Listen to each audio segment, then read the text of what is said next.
Hi everybody, I'm back. It's only been a few days since my first recording. This time I'm going to start talking about art, which is something I do almost every day.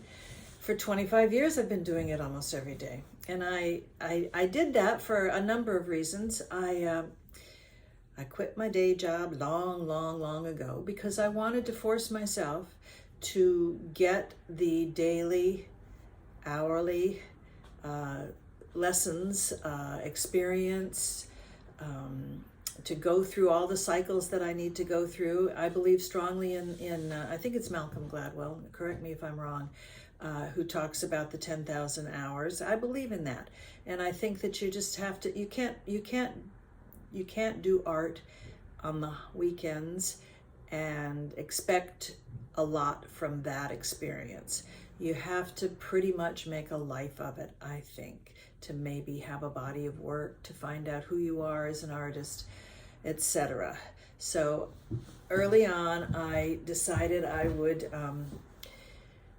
become an artist every single day. And I give it when the kids went to school, I would get up at 7 in the morning or 6 in the morning, get them off, and then I'd go to the studio and work and work and work.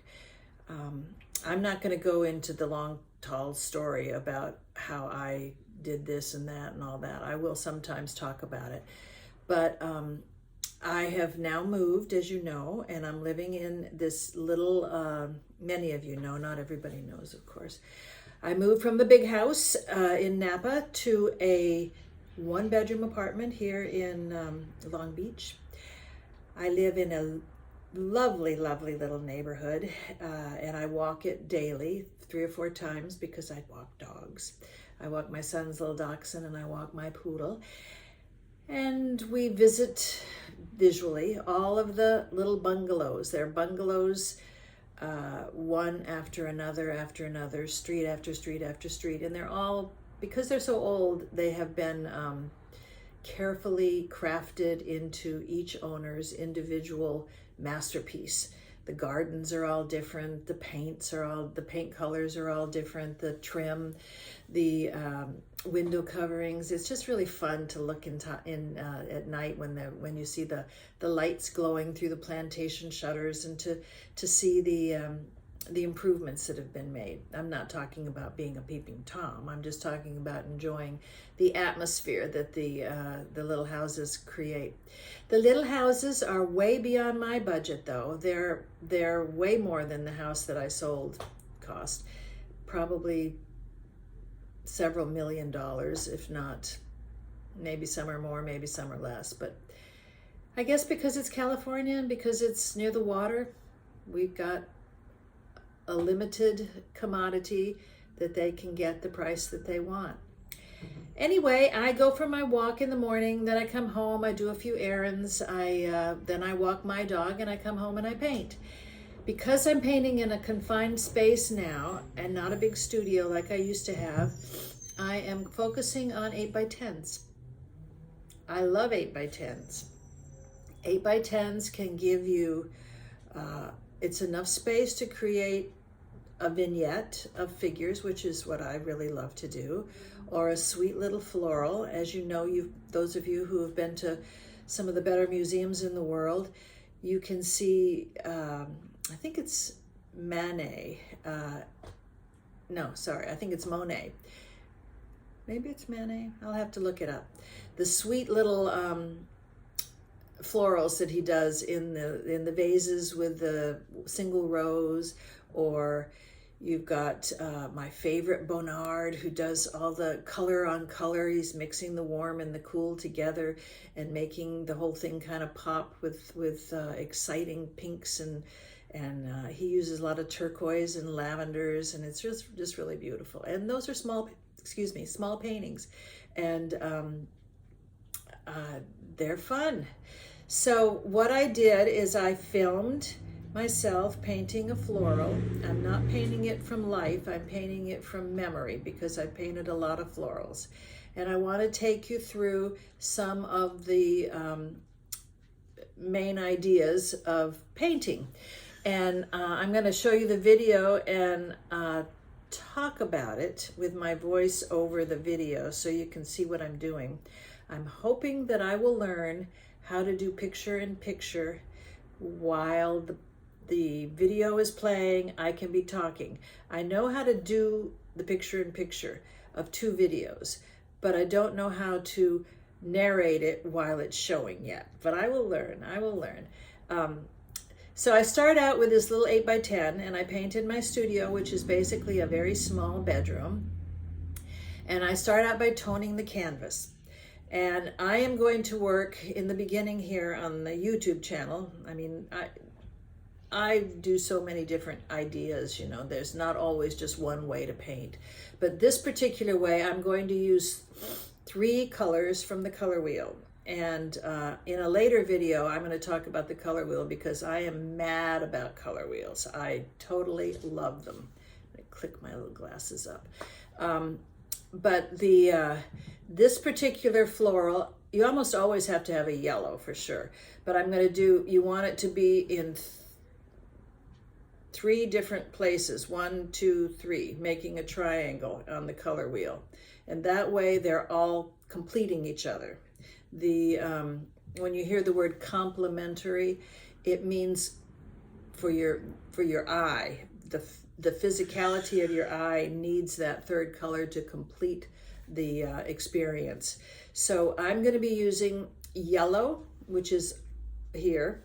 I'm going to be using sap green, which is over here, and then you want to go down here, and there is purple. Dioxazine purple is the one that I'm going to be using, but you could use a magenta, you could use, there's a billion. I particularly like the Grumbacher color wheel, and I'm going to be posting it inside this video too so that you can see it. It's for sale through Amazon. If there's a link for it, I'll put it in my box down below because I love it, and I marked it up, and I put thumbtacks all over my studio with the color wheels because I'm always referencing them. So anyway, I'm going to start the video, and I hope you enjoy it. And please, any questions you have, take notes or remember them. You can, that's my kitty. That's my kitty. She's 18. She's on IV fluids. Is she doing all right, huh? Her name is Rudy. Anyway, and she's hungry right now. I'm going to start the video, and I'll be back.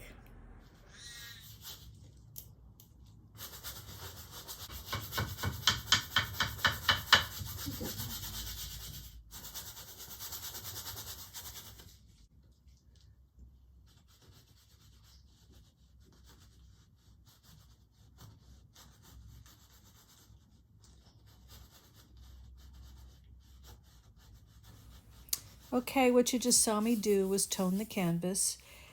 And I use the Indian yellow to do that because I just love the brightness of it, and it's just got so much warmth. The key for a lot of my choices when I'm painting is to have warm and cool colors on top of each other. It creates a vibration. And if you look at the color wheel, which will be posted up here in just a second, you'll see that the opposites are usually, the complementary color is either cool or warm. So you get the best of both worlds when you're using the complement to the color you're using. So what I've done here is I've outlined it, and I'm doing it from memory. So if I was doing this from life, I'd be looking at the floral, and then I would be squinting my eyes and trying to see where the vase is and what's going on there. So you basically just want to get some shapes down, and then you start separating out the lights from the dark. I tend to be I hate to say this, but I tend to be kind of a sloppy person. And that's why oil painting is so good for me, because you can be kind of loosey-goosey. You don't have to be precise. It's not like you're working in ink and you're going to color it in with watercolor, and you have to be ever so careful because you could be working on it for hours and then all of a sudden it's ruined by one false move. Oil painting is such that, at least the oil painting that I do, in the impressionistic style is such that it's almost like the more process you go through, the richer it becomes. You can lay down lots of colors, and once you've done it a lot, we get back to the 10,000 hour concept. Once you've done it a lot, you realize that you can put colors on top of other colors, and it helps. It builds it up. You see what I'm doing right there? Even though I dipped my brush into white, it is benefiting from being smeared basically into the other colors, and that's creating sort of an atmosphere, I think, that they're in the air, that they're operating together. Now here I'm trying to get some definition around the vase, but not too much, just a little bit. I'm always thinking about the position on the canvas for there's in another video I'm going to talk about the golden mean, where you divide the canvas up into certain areas that are not usually, always 0.618 inches or meter or centimeters or whatever measurement you're using. You do that so that it kind of imitates what's going on in nature, which is most things are that ratio in relationship to each other. You'll see here that that warm orange color is kind of bringing in some reflected light from the yellow, because reflected light is really an important aspect of oil painting.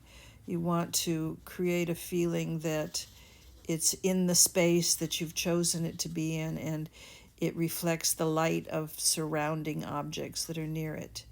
So I'm going to just sort of speed it up a little bit so that you don't have to sit here and watch this whole thing.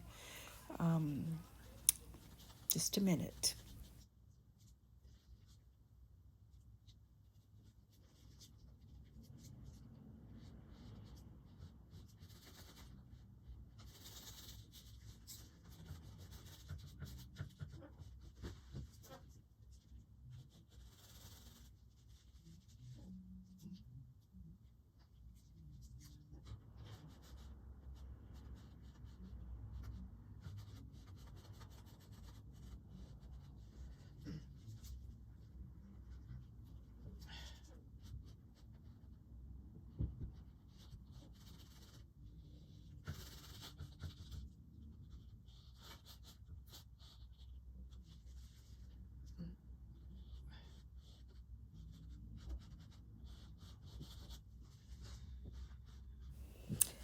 I've increased the speed. I think that was important to do, by 2, which is the limit to what I can do on my iMovie software.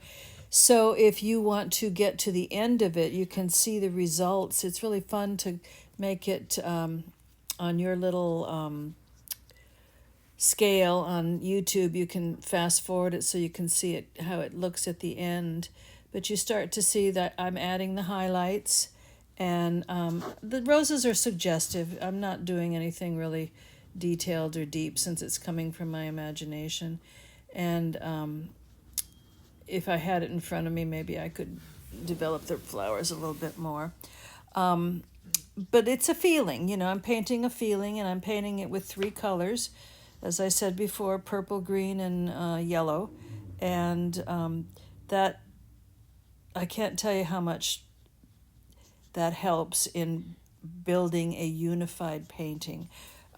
Paintings, when you lay out 20 colors, you're asking for trouble. It's so hard to unify it. Everything just sort of looks like it's sitting on top of the canvas, and it doesn't really feel like it's embedded in there, like it belongs there. A painting is not a photograph. You have the photographs of the very skilled artists of the 14th, 15th, and 16th, 17th century, and they are exquisite, but they're mostly brown, and they very carefully rendered what they saw, and then when the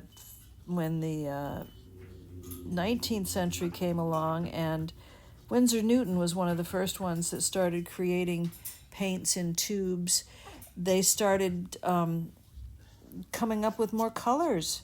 And so the artists who were painting, and it would fall right into the Impressionist era, and then shortly after that, the modern era, they took advantage of these wonderful colors and brought them in.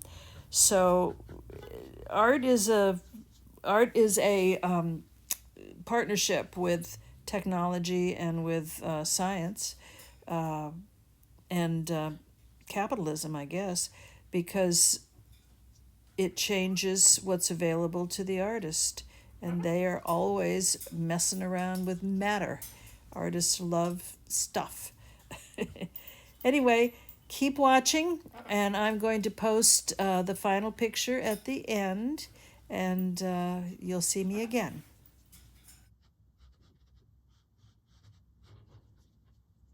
Oops.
Let me see.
Hi, I'm back.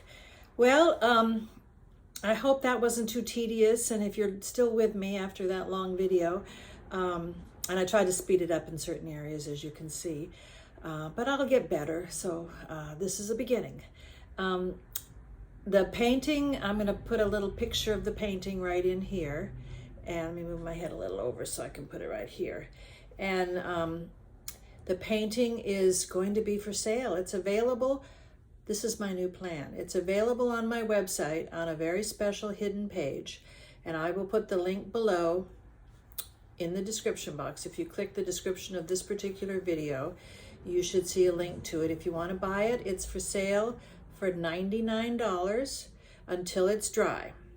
And then it goes, which is about 2 days. And then I'm going to be shipping it off to a gallery where it'll be for sale at a much higher rate, or an auction house, and they usually sell for $350 to $400, maybe sometimes less, but for the most part I'm hoping it's that much. So this is my new plan. I'm going to paint paintings occasionally and put them on YouTube here, talk us through them, and then they're going to be available for a window of time, and clicking the link will take you to the website where you can go through all of the PayPal or credit card or whatever, and then I'll ship it to you when it's dry, okay? I loved having you here. I hope you will come back. I hope you'll subscribe by clicking the subscribe button. And please like this video. It is to my advantage to have more subscribers and more likes. I'm hoping to make this a 10-year plan where I do videos on this channel, and I have so much information. I have tons of content I want to put out there, and I'm going to continue painting. I think in the next 4 videos, or the next month, I'm going to be making videos regarding figures. I'm going to be making videos regarding my book. I'm going to be making videos regarding my show you some photographs of the models in the scenes, and then the painting that's developed from that. That's always kind of fun to see. So I hope you'll come back. Click, subscribe, like, and come back. I'll see you soon. Bye for now.